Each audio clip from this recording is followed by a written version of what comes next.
One thing that's really been potent to me is the mirror that's been on the collective, as individuals and as a society and as a country and as a world.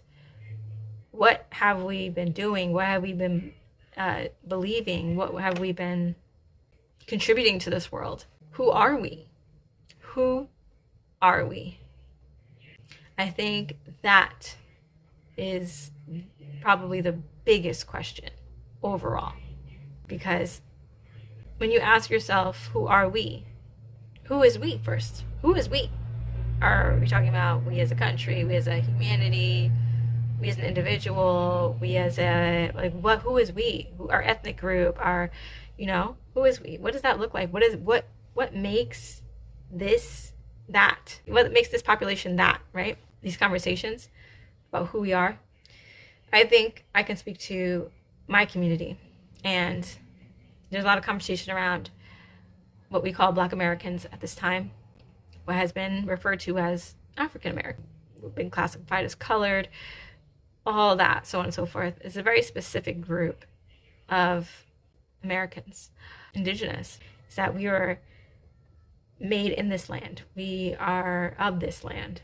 I'm saying all this to say that we've seen that in various different discussions as of late as well, whether it be the call out to come outside and to fight this, so on and so forth. And at the end of the day, look, as you can see, there was a reason why. It's so deep, bro. It's so deep, y'all. A lot of us understood the assignment, and because of that, all the snakes, and look, nothing against snakes, but you know what I'm describing, and all these people just rose up, right, and said how they really felt. Essentially they wanted us as human shields because they understand our power and our influence, but they also wanted our power to harness it, but with very little to no respect, as we're seeing during Black History Month. Who is first shall be last, and who is last shall be first. This is the beginning, and it will lead to that manifesting, because we're seeing what happens with, hold on. We're seeing what happens when you set a boundary. We're seeing what happens when you set a boundary. So far, we've been living under a narcissistic spell. I think there's a reason why narcissism, the word, was being used so often. We were identifying behaviors almost as if it was a disease. It is a disease, and it's been affecting so many others, so many people. It's an affliction, and people have been carrying out the behaviors, and it's caused us to live in this society with this end result of where we're like, how did we get here? And I can point you so many points along the way, but at the end of the day, it was all narcissism, right? So when you set a boundary with narcissists, they become enraged, they become inflamed. How dare you tell me, how dare you revoke access, or how dare you claim personhood, how dare you, it's all that kind of ragey energy is pushback, and that is narcissism. And it really exposes people for who they really are. And as we find out who we really are and claim it and channel it, people don't even realize how much it's going to liberate everyone else, because this land was conquered and its peoples were subjugated and put under a spell, so to speak, so that the land couldn't fully thrive and be harnessed. That energy couldn't be harnessed. If Earth is living, then it knows who's standing on top of it, who's using it, and so on and so forth. It noticed the change. It knows the change. It knows everything that happened. And there's a reason why this country hasn't thrived the way it should have. And there's a reason why this is happening. There's no way that we could have gotten to this, a beautiful state in this country without all these truths being unearthed. And it includes the negative, the things that have to be casted out, things that have to be denied, that or removed, and also the origins, the true origins. And when you get into those true origins, the land can be bestowed back to the people it's supposed to go to. What we call Native Americans, people that mainstream society has deemed the Native Americans, what white supremacy has deemed Native Americans, whatever you want to call it, colonialism. There's so much evidence to talk about that Siberian, link. We're looking for truth here. We're about truth right now, and we should always be about truth. And I feel that as the veil dissolves, you have to be honest. You have to be truth. You have to, stay in your light, and what's not in false light falls away. And that's what's happening. There's, like I said, there's so much to even dive into with that, and perhaps I'll write about it. But my point is that if there's no true history uncovered about this land, and what do we even know about this land? And I feel that in the discovery of who we are as Black Americans or Indigenous Americans, it's caused other people to dig deeper about themselves, because they can't cosplay as us.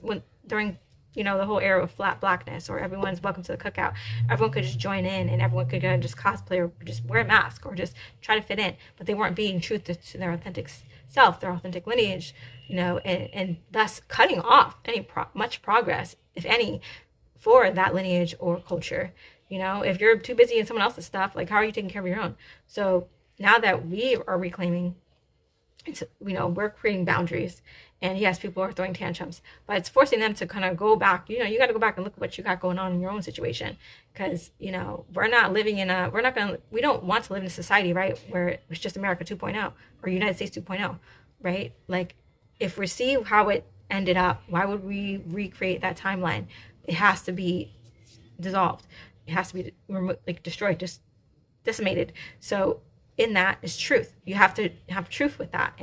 And why would we focus in on this country and having everyone just be a part of it? Like, it's like I feel like no one said this that I've heard, but I feel like immigrants feel like this country is like a backyard. Like, I can come here and have fun. This is my country too, and I can also go back home and this is ours. This has always been ours, and we didn't have a say in all this. And hey, also let me say, yes, I understand that before the United States was established, there was people going to and fro, and we didn't have these issues the way we are having these issues due to colonialism.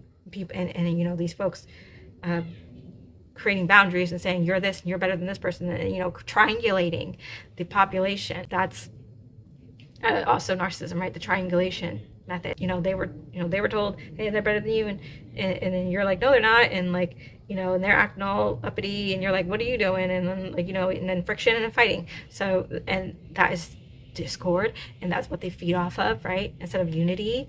But we can't get to the unity consciousness until we dispel all the discord, and that means letting it out. Say what you need to say, good, bad, that's who you are. Who are you? Who you are? What are you carrying in your heart? Is that how you really feel? Say it out loud, see what happens, right? And FAFO, right? It'll be dealt with regardless, good or bad. So, if you show up in your authentic light and you hold light and spread light, it will be taken care of. You'll be taken care of by the universe. The universe will take care of you. It'll keep you. It'll protect you. And if you are being negative or harboring negativity in your heart, it'll also have to be dealt with, because you can't enter in where the people are light. So you have to either deal with that darkness, or you just can't come. And everybody can't come, right? So if we're, as we're moving into this new world that we want to manifest, the good. I don't know if I want to use the words light and dark either, but I guess good is the best word I can find right now. And if you want to be a part of it, you have to be good, and you can't harbor, just hate and animosity just for the sake of it. You can defend your boundaries, you can defend your people, you can defend, but just to hate causes a certain division. It causes, because, and as millennials, and I think that this is why we're the key, is that we were raised to be very accepting. I feel like we were the only generation raised with the ideals in mind of a better world. A lot of stuff was already hitting the fan by the time Gen Z started growing up, and the illusion was gone, right? That this was going to be a perfect world. The string started to show, things started to crack. But with millennials, it was like, okay, this is what we ideally like. Everyone would be accepting, everyone.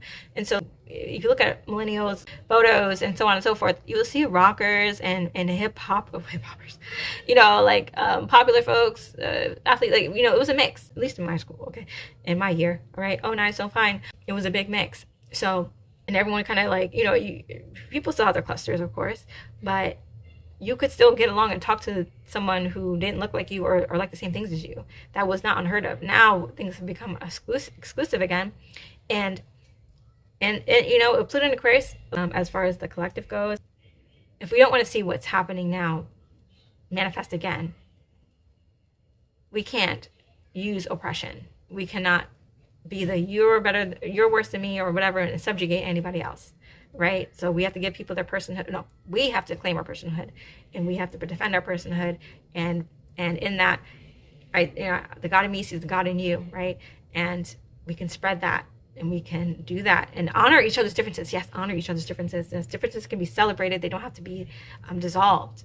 The differences are okay. That's what millennials were taught. We can be different and still be friends. That's what I was. Yeah. So I think that in setting these boundaries, it's like, yeah, Black Americans, Indigenous Americans, Black Americans are different from Africans, but it doesn't mean that we hate you, or you know what I mean? Like, it doesn't have to equal hate. It's just different. We're different, but it's okay. Like, there doesn't have to be anything more than that. Like, we're just different, and how we move is how we move, and that's our space. So yeah, I just needed to get some of that out. I felt like the message was building. I'm trying to be more authentic to my voice. Saturn Aries, like trying to be more responsible for myself and my impulses, and following through. Saturn, those impulses, Aries.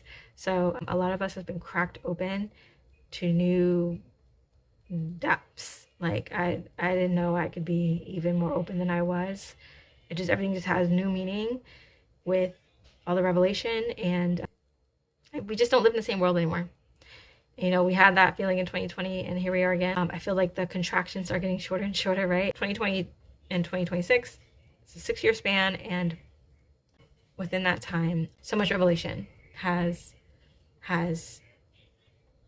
like, so much has changed, and we have established new normals and new normals and new normals, and there's just no going back. All I can do is just try to be as open I can be to change, because we have to remember source and the divine plan and divine guidance, and there's something bigger than us, orchestrating everything somehow, some way, and honoring that love, that feeling, that authenticity, and that love for each other, for ourselves. Like, we need to definitely harbor it for ourselves, and then once we understand love for ourselves, we can share with others, or vice versa. Whatever you need. Some people need to go outside in, some people need to go inside out. Personally, I've been outside in, and now I have to do it inside out. And that's my work right now. And so I wish you the best with your work. May love be with you.